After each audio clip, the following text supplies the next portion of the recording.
हम जब भी गवर्नमेंट जॉब के बारे में सोचते हैं तो हमारे दिल में आता है अच्छे अच्छे फैसिलिटीज़, देश के मेगा प्रोजेक्ट्स में खुद का योगदान एंड अल्टीमेटली देश का एक नोटिसेबल फिगर बनना। एंड ये सब कुछ आप कर सकते हो अगर आप आईएएस निकालते हो। एंड आईएएस के थ्रू दो ऐसे डिपार्टमेंट्स हैं जहाँ पे आपको ये मौके सबसे ज़्यादा मिलते हैं, सीपीडब्ल्यूडी एंड आईआरएमएस। तो रेल की पटरी चूज करें या बिल्डिंग कंस्ट्रक्शन। आज के इस वीडियो में हम कंपेयर करेंगे दो ऐसे डिपार्टमेंट्स जो आईएएस की सबसे चुनिंदा डिपार्टमेंट्स हैं, central public works department and Indian railway management services. हम में से जो भी आईएएस की तैयारी कर रहे हैं उन सब ने सीपीडब्ल्यूडी एंड रेलवेज का नाम तो सुना ही होगा। ये दोनों ही डिपार्टमेंट्स आईएएस की प्रिपरेशन करने वालों की मोस्ट सॉट आफ्टर डिपार्टमेंट्स हैं। आफ्टर ऑल अच्छी फैसिलिटीज, बड़े बंगले एंड बड़ी गाड़ियां सबका सपना होता है। बट क्या सच में ये सारे के सारे फैसिलिटीज आपको आईएएस की सारे डिपार्टमेंट्स में मिलते हैं? रेलवेज एंड सीपीडब्ल्यूडी में कौन सा डिपार्टमेंट बेटर है एंड आपके लिए कौन सा डिपार्टमेंट सूट करता है, जानेंगे आज के इस वीडियो में। So in this video discover what you should choose, CPWD और IRMS. I know this because I am one of them. I am an IAS officer working in central public works department and मेरा एक छोटा सा stint भी रहा है in Indian railways, not as an IAS officer but as a senior section engineer. So I have got to know the worlds of both the departments and I'm here to compare them. सबसे पहले brief में जानते हैं दोनों ही organisation के बारे में। देखो, central public works department central government की प्रीमियर कंस्ट्रक्शन एजेंसी है जो ministry of housing and urban affairs के अंदर में आती है। एंड ये प्राइमरीली बिल्डिंग कंस्ट्रक्शन करती है सेंट्रल गवर्नमेंट्स के, एंड ये जितने भी सेंट्रल गवर्नमेंट्स के एसेट्स हैं उनके मेंटेनेंस का भी काम करती है। ऑन द कॉन्ट्रेरी, आईआरएमएस यानी कि इंडियन रेलवे मैनेजमेंट सर्विसेज जो आईएएस के थ्रू रिक्रूट होते हैं, यहाँ पे आप जाते हो in the engineering cadre of Indian railways. यहाँ पे आप जाते हो as mechanical engineer, electrical engineer and electronics engineer. Indian railways में इंजीनियर्स मोस्टली दो तरह के काम करते हैं, पहला कंस्ट्रक्शन ऑफ ट्रैक्स एंड दूसरा maintenance of tracks. Now Indian railways world की one of the largest railway networks है and that's why railway commands a lot of respect and a lot of responsibilities. Okay, after knowing the brief of the organisation, let us understand कि आपको क्या rank लाना पड़ेगा अगर आप इन दोनों departments में जाना चाहते हो। देखो, इंडियन रेलवेज काफी बड़ी ऑर्गेनाइजेशन है एंड दैट्स व्हाई वैकेंसीज भी बहुत ज्यादा निकालती है। On an average there are 50 to 60 vacancies in Indian railways through IAS. And central public works department comparatively छोटी ऑर्गेनाइजेशन है एंड यहाँ पे 30 to 40 vacancies on an average per year निकलती है। सो आपका मनचाहा डिपार्टमेंट पाने के लिए you have to ensure that IAS में you have to get under 50 rank. After knowing the brief of both organisations and the rank you need, have you already decided which department you want to choose? Because in next section, I'm going to describe the most beautiful career part of both the departments, training days. Training days are undoubtedly one of the best parts of your career, whether you are in CPWD or you are in railways. फिर चाहे सालों की मेहनत के बाद एक relaxation वाला tenure काटना हो या अपने फ्यूचर को इन्हांस करने के लिए आईएएस की तैयारी करने के लिए आपको टाइम चाहिए, दोनों ही चीजें आपको ट्रेनिंग डेज में मिल जाती हैं इन बोथ द डिपार्टमेंट्स। दोनों ही जगह पे जब आप पहली बार ज्वाइन करते हो तो आपको बहुत ही स्पेशल फील कराया जाता है। A very clean and lush green campus is what you get in you inter both the training organizations. And दोनों ही जगह पे accommodation, fooding and all kinds of facilities are almost similar. So I won't compare much into the training and accommodation facilities. For training and accommodation during training days in CPWD, you can watch my video on lifestyle of IAS officer in CPWD. The link I have given in the description. CPWD में training 1 साल का होता है, वहीं Indian railways में training 1.5 years का होता है। दोनों ही जगह पे कोर्स डिवाइडेड होते हैं into classroom course and live field course. But Indian railways में ऑल इंडिया टूर काफी बड़ा होता है, whereas सीपीडब्ल्यूडी में ऑल इंडिया टूर कंपैरेटिवली छोटा होता है। इंडियन रेलवेज में जब आप ऑल इंडिया टूर पर जाते हो तो आपको दिखाया जाता है इंडियन रेलवेज के executed projects through out the country, whether it is north east, Jammu Kashmir, southern India और वेस्टर्न इंडिया, सारे के सारी जगह पे आपको इंपॉर्टेंट रेलवे प्रोजेक्ट्स दिखाए जाते हैं एंड इनके साथ साथ वहाँ के रिलेटेड साइट सीइंग भी आपको कराए जाते हैं। And all of this you get free of cost while getting full time salary. CPWD में भी ऑलमोस्ट ऐसा ही कुछ होता है जहाँ पे आपको ऑल इंडिया टूर तो नहीं कराया जाता बट एक certain part of the country ले जाया जाता है, जैसे कि साउथ इंडिया और नॉर्थ ईस्ट इंडिया और नॉर्दर्न इंडिया। एंड यहाँ पे CPWD के जो भी इंपॉर्टेंट प्रोजेक्ट्स हैं वो आपको दिखाए जाते हैं, इसके साथ साथ साइट सीइंग कराया जाता है and again all of this free of cost with full salary. Now railways में अफसरशाही की फीलिंग आपको डे 1 से मिलेगी। यहाँ पे जैसे ही आप ट्रेनिंग इंस्टीट्यूट में जाते हो तो ट्रेनिंग इंस्टीट्यूट में जितने भी ऑफिसर्स होते हैं या एम्प्लॉयज होते हैं, all of them are group B और group C employees and they treat you like a king because class 1 employees are actually treated like a king in Indian railways. तो अफसरशाही की आदत डे 1 से डलेगी। सीपीडब्ल्यूडी में ऐसा कुछ नहीं है and it is more democratic. यहाँ पे आपको क्लास 1 एंड क्लास 2 के बीच में ज्यादा डिफरेंस नहीं दिखता है एंड आपको अफसरशाही का ज्यादा फीलिंग यहाँ पे नहीं आएगा, which is a good thing actually. बेशक इंडियन रेलवेज में training is better than CPWD, but training is just a small part of your entire career. What comes next will be the more important thing that you should choose for choosing Indian Railways or CPWD, and that is posting. दोनों ही जगह पे आपको home state की posting मिल सकती है if your home state is in remote location. So remote locations की posting, choice posting मिल सकती है। Other than that the postings are a matter of luck and vacancies. Railways में आपको मोस्ट ऑफ द टाइम जो first posting मिलती है वो ऐसी जगह मिलेगी जिसका नाम शायद आपने कभी सुना ही नहीं हो। The postings are remote, and I mean really remote. Like I remember the first time I got posting as senior section engineer, and वहाँ पे IRSC के लोग भी पोस्ट होते हैं। That was Tamluk in West Bengal, and I'm sure most of you have not even heard of it. I remember one incident that will describe the remoteness of the locations. One fine day, मैंने decide किया कि instead of taking train जो कि late हो रही थी, I decided कि let us take a rickshaw or an auto out of the station. So मैं स्टेशन से बाहर निकला and I tried to search for an auto or a rickshaw. बहुत देर ढूंढने के बाद मैंने जब लोगों से पूछा कि यहाँ पे पब्लिक ट्रांसपोर्ट के लिए क्या मिलता है, तो they said कि there will be a van available. मैंने बहुत देर तक वैन को ढूंढा but there was no van found. Ultimately ठेले पे बैठा एक आदमी से मैंने पूछा कि भाई यहाँ वैन कहाँ मिलता है, and he said this is the van. And literally बता रहा हूँ उस ठेले पे 6 से 7 लोग बैठ के हम ट्रैवल किए and that was the public transport available. So this is the level of remoteness that you can get while you are getting posting in Indian Railways. But remote location is one thing and inside facilities will be another thing. आपको remote location में ही सही लेकिन एक बहुत ही अच्छा घर मिलेगा, lush gardens, बड़े बड़े gardens and उनको maintain करने के लिए attendants भी मिल जाते हैं। इसके अलावा आपको एक गाड़ी मिलेगी जिसके थ्रू आप ऑफिस से घर एंड घर से ऑफिस आ पाओगे। क्यों, ये भी मैं बताऊंगा थोड़ी देर में। बट उससे पहले जानते हैं सीपीडब्ल्यूडी के पोस्टिंग के बारे में। सीपीडब्ल्यूडी में भी ट्रेनिंग खत्म होते ही आपको मोस्ट ऑफ द इंडिया के लोकेशंस में पोस्ट कर दिया जाता है and these locations are tier 1, tier 2 और max tier 3 cities. Again home posting आपको मिल सकता है if your home posting is at remote locations, because remote locations most of the people choose नहीं करते हैं, यहाँ पे वैकेंसीज रहती हैं। Now CPWD में पोस्टिंग के साथ साथ अगर वो सिटी में GPRA अवेलेबल है तो उस GPRA में आपको टाइप 4 क्वार्टर्स मिलते हैं which is a 3 BHK unit. It's a decent living for young IAS officers क्योंकि young IAS officers either they are single or just married, so it will be a good living for you. Apart from that अगर आपको field posting मिलती है तो आपको एक inspection vehicle मिल जाता है which you can use full time and आप सिटी लाइफ एंजॉय कर सकते हो। अनलाइक रेलवेज जहाँ पे आपको एक्सेसिवली रिमोट लोकेशन मिलते हैं, सीपीडब्ल्यूडी में कंपैरेटिवली बेटर लाइफ मिल जाता है इन सिटीज। तो अगर आपको सिटी लाइफ चाहिए देन चूज सीपीडब्ल्यूडी, अगर आपको शांत एंड काम एनवायरनमेंट चाहिए then go for Indian railways. But wait, अगर आपको लगता है कि काम एनवायरनमेंट आई मीन काम environment at work, you are wrong. Hear me out why. आप में से जो भी लोग हार्ड वर्किंग हो एंड काम को अपना भगवान मानना चाहते हो, गो फॉर इंडियन रेलवेज। बट अगर आपको लाइफ में थोड़ी बहुत वर्क लाइफ बैलेंस चाहिए, गो फॉर सीपीडब्ल्यूडी। रेलवेज की जॉब वैसे तो सुनने में बहुत ही पावरफुल एंड प्रेस्टिजियस लगता है, but with great power comes great responsibilities, and with great responsibilities come huge amount of workload. In the first place of posting only, you will be commanding 700 to 800 people, and your phone will ring 24/7.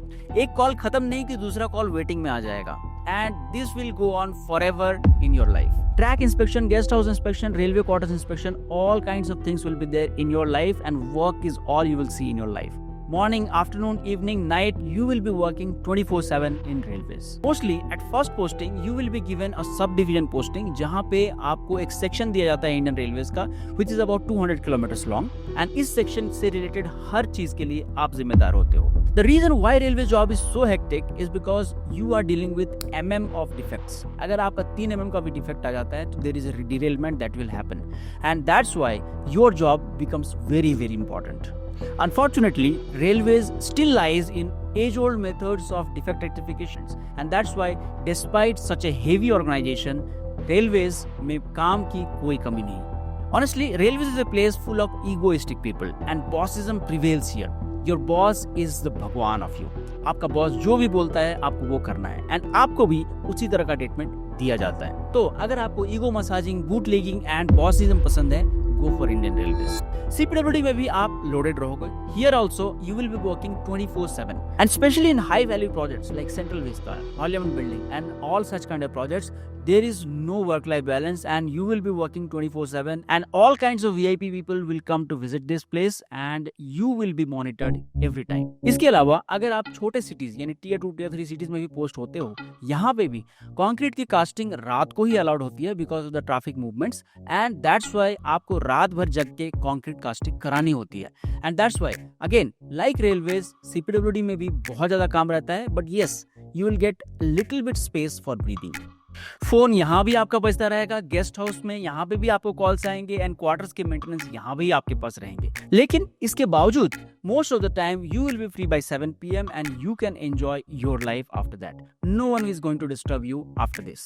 Also, boss culture is a little bit less here, and this organization is more or less democratic, and that's why आपकी words को, आपके views को सुना जाता है by your officers. First posting में unlike railways आपको इतना ज्यादा वर्कफोर्स तो नहीं मिलता है बिकॉज CPWD में most of the works are contractual in nature now, and that's why first posting में आपको अबाउट 1 से 2 जेईज मिलते हैं, एंड आपके पास प्यून रहता है, मैसेंजर रहता है, and a lot of contractual staff रहेंगे जो कि आपके डायरेक्शन के अंडर में काम करेंगे. तो ये सब सुनने के बाद क्या आपको इंडियन रेलवेज ज्वाइन करने से डर लग रहा है?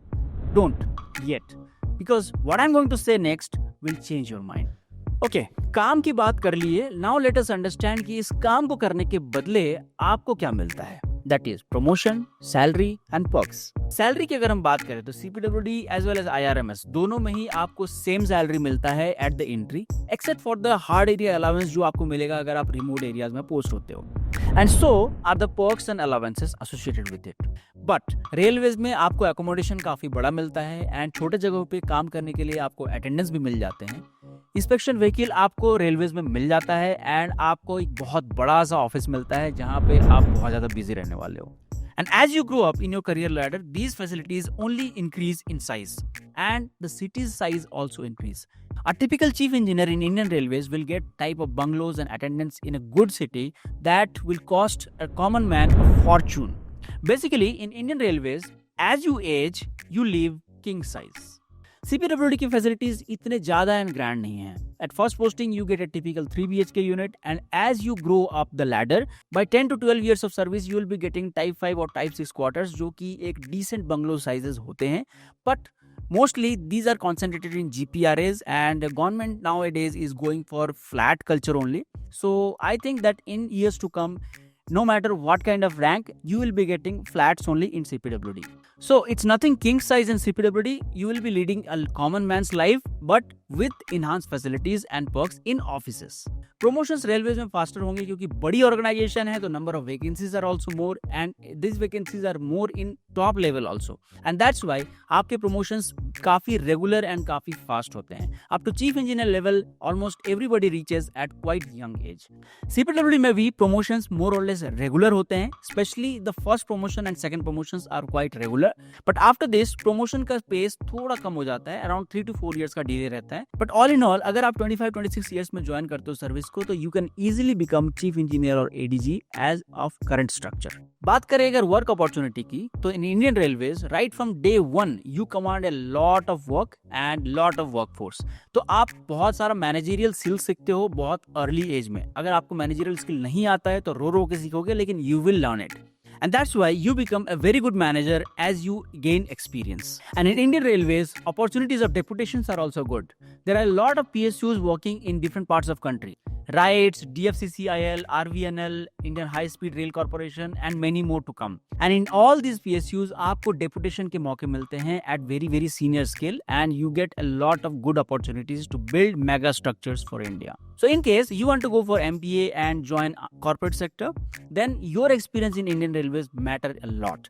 A lot of people from Indian Railways are quitting and joining corporates because of the salary and better opportunities, and you too can do that. But on technical side, Indian Railways people mostly manage tracks, and that's why unka experience is kind of monotonous and is not that varied. वहीं CPWD में भी opportunities are infinite. You manage small as well as big projects, do maintenance of small as well as big buildings, and take up campuses as well. So again, managerial skills in terms of management of site, in terms of management of projects will be quite huge and quite rich in CPWD. And again, अगर आपको MBA करके corporate sector join करना है, then you are respected hugely because of the varied experience you get in CPWD. And चूंकि CPWD mostly building बनाती है and building में हजारों components होते हैं, and इन सारे components में आप specialized हो जाते हो as your experience grows in CPWD.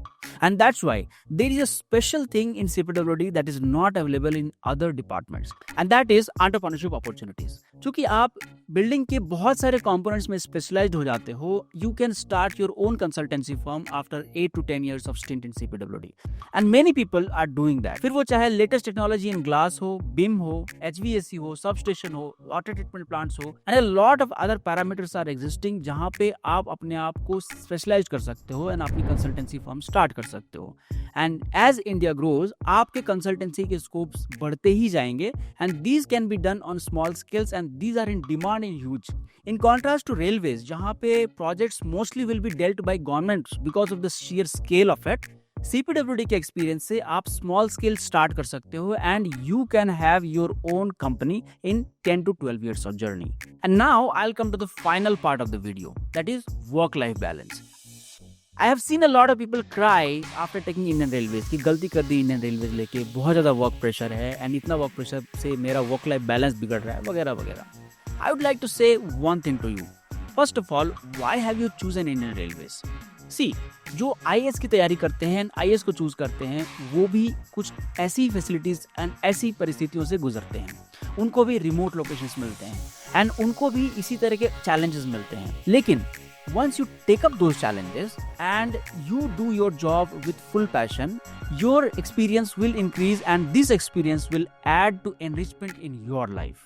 Yes, bossism exists in Indian Railways and egoistic people भी हैं Indian Railways में, and that should be removed. But crying for small cities and no work-life balance and a huge workload doesn't make sense to me. See, you have signed up for something very big. Indian Railways is the lifeline of our country and it is growing at huge scale. And अगर आप इस तरह के organisation को join करते हो, आप expect नहीं कर सकते हो कि आपको एक छोटा वर्क लाइफ बैलेंस मिलेगा. You will be loaded. Your phone will ring 24/7 and in the process you will grow as a good engineer of India.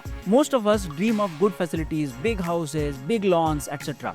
But हमें ये समझना पड़ेगा कि इन सारे चीज़ों के साथ साथ एक बड़ी रिस्पॉन्सिबिलिटी भी हमारे कंधे आती है एंड हमें दोनों को ही शोल्डर इन करना पड़ेगा. आप एक चीज़ को लोगे, दूसरा चीज़ नहीं लोगे, this can not happen. And if you are not ready for such an assignment, don't sign up for it. I knew about all these things in Indian Railways, facilities, workload, etc. And I thought that this is not for me. This is not my cup of tea. And that's why I chose CPWD. Besides, I had a lot of love for construction of buildings. And building construction was my passion once I chose civil engineering. तो आपको बहुत clear रहना है कि आपके life के priorities क्या हैं, आपको लाइफ में क्या पसंद है. What is your passion? And that should decide the career that you want to pursue. Facilities, perks, allowances, don't let these factors decide what kind of careers you choose. Because these facilities, you will get used to all of those things. What matters most is what you want in life.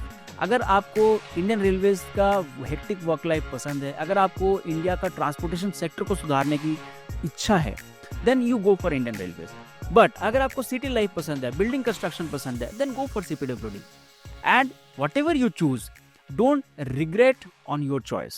So now you have it. I have explained to you all the pros and cons of Indian Railways and CPWD. I have explained organization setup, training facilities, work culture, work-life balance, and future scopes that you will get in both the departments. So now you have all the pros and cons of both the departments and it's your time to analyze and choose which department you want to take. And इसे choose करने के बाद में मत रोना.